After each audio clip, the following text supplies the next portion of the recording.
Ce qui est si fascinant, c'est qu'au début, rien ne prédestinait Lourdes à devenir un tel phénomène en matière de guérison. Et c'est pourtant comme ça qu'il est perçu aujourd'hui par les catholiques du monde entier. Dès 1862, l'évêque de Tarbes lance la construction du sanctuaire, avec tout d'abord une basilique immense sur le rocher même qui surplombe la grotte Massabielle. À partir du moment où le phénomène Lourdes devient un phénomène national et même international, il y a toute une entreprise qui se met en place, on construit un sanctuaire, on organise des pèlerinages. On a détourné le cours du Gave pour avoir une esplanade immense, accueillir des centaines de milliers de personnes. Avec l'organisation des pèlerinages et l'arrivée du chemin de fer à Lourdes dès 1866, le nombre de visiteurs ne cesse d'augmenter pour atteindre 1 million en 1900. Lourdes est tout de suite pensée autour des malades, avec de larges rampes d'accès menant aux basiliques, 2 hôpitaux et des milliers de bénévoles qui descendent les infirmes à la grotte. C'est devenu l'endroit où tous les ex-voto sont rassemblés. On pouvait y voir des béquilles, des cannes et tout ce qui a rapport avec le handicap. Contrairement à d'autres endroits, ce sont les plus fragiles, ce sont les malades. C'est eux qui sont mis à l'honneur, c'est eux qui sont devant. Et c'est vraiment le lieu où on est capable de s'accueillir dans la différence. À l'origine de ce soin tout particulier adressé aux plus faibles, l'investissement décisif des femmes. Des religieuses au contact des malades jusqu'aux organisatrices des pèlerinages. Sans elles, Lourdes tel qu'on le connaît aujourd'hui est inconcevable. Les femmes qui ont organisé les pèlerinages nationaux sont pour la plupart des aristocrates ou des grandes bourgeoises. Elles ont du pouvoir et du réseau. Et c'est souvent elles qui donnent aux pauvres de quoi payer leur billet de train. Chaque année, 400 000 malades viennent à Lourdes dans l'espoir d'un miracle. Tous viennent reproduire les mêmes gestes que la Vierge a demandé à Bernadette, boire à la fontaine et s'y laver. Car dès le mois de mars 1858, la source est au centre des premiers miracles de Lourdes. Les malades viennent boire de l'eau, se frotter le visage ou les mains, le corps avec cette eau et il y a des guérisons. Donc il faut comprendre ce qui se passe. Est-ce que c'est à l'origine de la nature même de l'eau ou est-ce que c'est autre chose? Très vite, l'eau de la grotte va susciter fascination et dévotion. Mais qu'a-t-elle de particulier? Est-ce même bien l'eau qui guérit à Lourdes?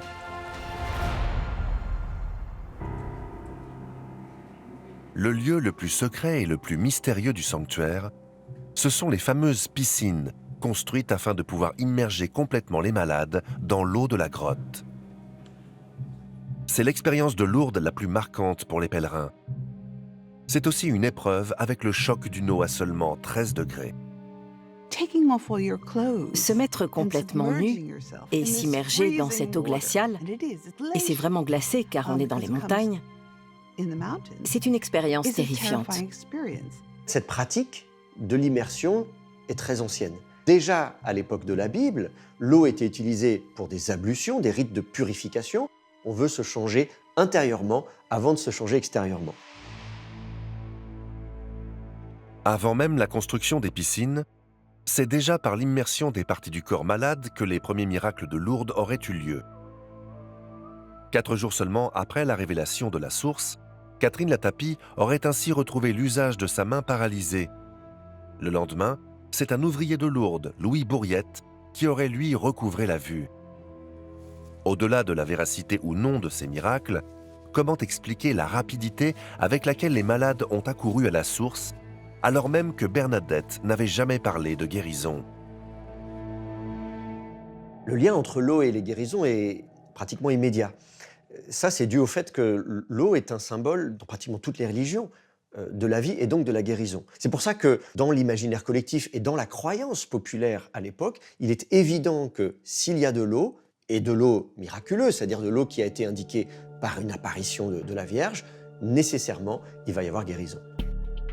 Teintées de superstition et de magie, les fontaines miraculeuses sont alors très populaires dans les campagnes françaises. On en compte plus de 2000 et chaque source est censée guérir une pathologie spécifique. La fontaine de Lourdes, elle, semble dès le départ bien différente. D'habitude, si vous voulez, c'est lié à telle ou telle légende, c'est lié à telle maladie. Ici, ce n'est pas le cas. C'est vraiment toutes sortes de maladies, de gens de toutes sortes de conditions, de tous âges, etc. Ce n'est pas spécifique. Maladie des yeux, des os, des poumons. Les premières guérisons sont très diverses, mais ont une chose en commun, l'eau de Lourdes comme ingrédient indispensable du miracle. Cela ne va pas durer. En 1875, une annonce de guérison à peine croyable va tout changer. Il s'agit de Pierre de Ruder, un ouvrier agricole vivant à Jabequeux en Belgique, à plus de 1000 km des Pyrénées. Un arbre tombe sur sa jambe et la brise. Il y a une fracture ouverte, avec un trou dans l'os d'au moins 3 cm. D'ailleurs, il est attesté qu'un médecin a dû extraire un morceau d'os. Et de nombreux témoins rapportent à quel point la blessure est dégoûtante, purulente, avec une odeur nauséabonde. Pourtant, en 1875, le miracle semble se produire. Alors que les médecins ne voyaient d'autre issue que l'amputation, le Belge se proclame guéri par Notre-Dame de Lourdes. Sa fracture ouverte et infectée se serait ressoudée instantanément. Il jette ses béquilles et se met à marcher. Et ce qui est incroyable, c'est que ses 2 jambes font la même longueur. C'est considéré comme absolument stupéfiant. Cette histoire est tellement extraordinaire qu'on croirait presque un conte médiéval, avec des mains coupées qui repoussent toutes seules. Le cas de Pierre de Ruder est tellement sidérant qu'il fait alors couler beaucoup d'encre. Certains l'accusent d'être déjà guéri avant même le prétendu miracle, malgré les nombreux témoins oculaires qui affirment le contraire. Il n'empêche, le cas de Ruder fera date. Ses os seront même exhumés après sa mort comme preuve supposée du miracle. Mais il y a plus incroyable encore.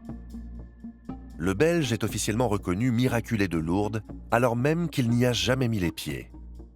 Il a prié la Vierge à Oustaker en Belgique, dans une des nombreuses répliques de la grotte. On se dit finalement, est-ce que Dieu a vraiment besoin de ce lieu à Lourdes, de cette source, de cette eau-là, pour guérir? En fait, Dieu est tout-puissant, donc il peut guérir à des milliers de kilomètres sans qu'il y ait besoin d'un contact direct.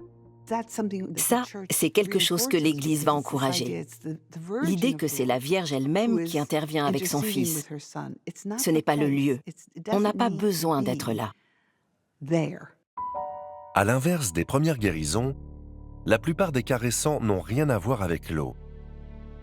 C'est par la prière à Notre-Dame de Lourdes que le miracle semble désormais se produire. D'où l'expression de Bernadette, qui n'a jamais accepté l'expression de miraculeuse. Il dit, sans la foi et la prière, ça ne sert à rien. Hein. C'est Dieu qui guérit, ce n'est pas l'eau. Ce geste de l'eau permet de dire à des personnes qui boivent cette eau et qui le font ensemble, dire, il y a quelque chose de plus qui nous unit, au-delà de nos affinités. Avec Lourdes, le clergé expurge la foi des anciennes superstitions. Ici, c'est Dieu lui-même qui guérirait les malades par l'intermédiaire de Marie. Mais pourrait-il y avoir d'autres explications plus rationnelles au miracle de Lourdes? À la fin du XIXe siècle, la création du bureau médical va donner aux meilleurs spécialistes l'opportunité exceptionnelle d'étudier le miracle de près. Pour un médecin, c'est le Graal d'aller à Lourdes et de regarder, d'examiner un miraculé, parce que c'est comme ça que la science progresse. Mais pour l'Église, la création du bureau médical va se révéler à double tranchant. En recourant à la science, ils acceptent aussi de partager le contrôle sur les miracles, ce qui peut être assez problématique. Au moment où le bureau médical est créé en 1883, Lourdes est déjà mondialement connue. Et parmi les scientifiques, la polémique enfle autour des miracles. Le 19e siècle, c'est le siècle de la modernité. C'est l'essor de la science, on vient confronter la foi et la raison. Donc on va voir tout un mouvement d'intellectuels, de scientifiques, qui vont s'opposer à l'idée même du miracle.